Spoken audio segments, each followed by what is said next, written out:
讲到即摆山道二风台造成高雄有2500多丛树啊风扫倒去，其中高雄市定古迹三地厝车头边啊，就一丛100年的青仔树也倒去啊。附近的居民是希望讲会当甲这树啊复活正，唔通甲处理掉。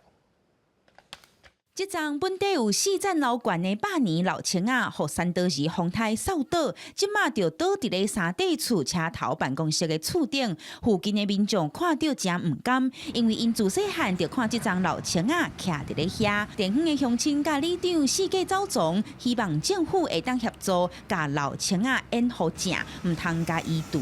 上百毛80吨以上啊，真无彩啊！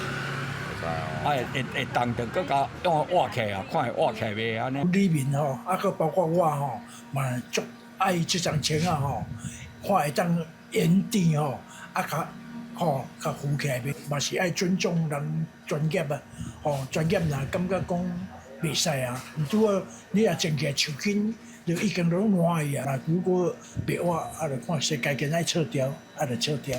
农业局表示，目前三地厝的老青仔已经改除纪念树仔的列管，老青仔终期尾是要留，或者是要甲刷走，爱交互代替来做决定。另外，风台已经过1礼拜啊，伫咧公园阁有学校，要是会当看到真侪倒去的树仔等待处理。工务局统计，高雄拢总有2577件树仔倒去的案件，互算长的树仔拢载去空块的所在成吨内，数量真侪，一堆干那山共款。 公文处规划树木堆置场，既有楠梓区、凤山区、小港区等9处。堆置后之树木将以碎木机打碎后，交由厂商处理。